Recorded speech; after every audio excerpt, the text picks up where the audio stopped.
Воротимо жили. Я возрастся. Он отещет. Вот нахки прикрыл без мужуса. Соси ахатещиваться. Но это тещет лордом дижим диви.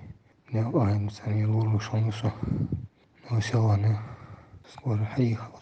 Больницу сачок. Возрастся.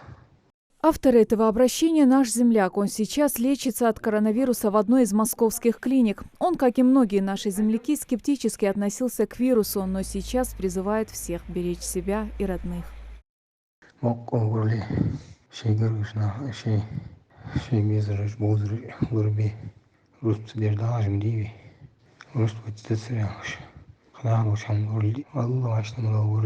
А вот Радима Бекова живет и учится в Италии. Карантин в стране уже 7 недель. И поначалу, как отмечает Радима, всем было трудно поверить в масштабы этого бедствия. Не было сплоченности и порядка в выполнении мер безопасности. В итоге все это привело к ужасающей статистике.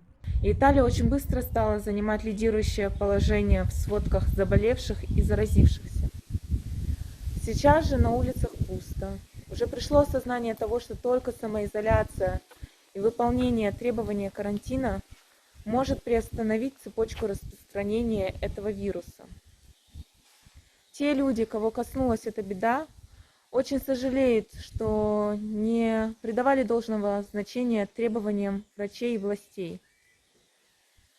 Я очень переживаю за своих родных и близких в Ингушетии, за свой многострадальный народ.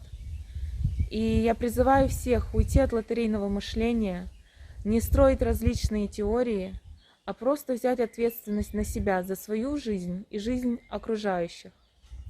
Сейчас нам как никогда нужно быть сплоченными, благоразумными и противостоять нашей общей проблеме. Пожалуйста, оставайтесь дома, берегите себя и своих близких. Возможно, уже сейчас Италия достигла пика по заболеваемости COVID-19. Если говорить в целом о ситуации, с 4 мая там планируют снять запрет на посещение парков. Они будут открыты для прогулок с детьми и занятий спортом. Но массовые границы страны, как предполагают власти, для туристов будут закрыты до конца года. Новая вспышка в Харбине, бедном регионе на северо-востоке КНР и, кстати, пограничном с Россией. А в Канаде антисептики сейчас самый ходовой товар. Их начал выпускать даже Королевский монетный двор. А вот в Британии, наоборот, сообщают о самом низком с конца марта числе летальных исходов от коронавируса. На послабление сейчас рассчитывают и в других странах Европы. На этом фоне Япония, напротив, ужесточает ограничения. С 29 апреля в страну запрещен въезд россиянам и гражданам еще 13 государств.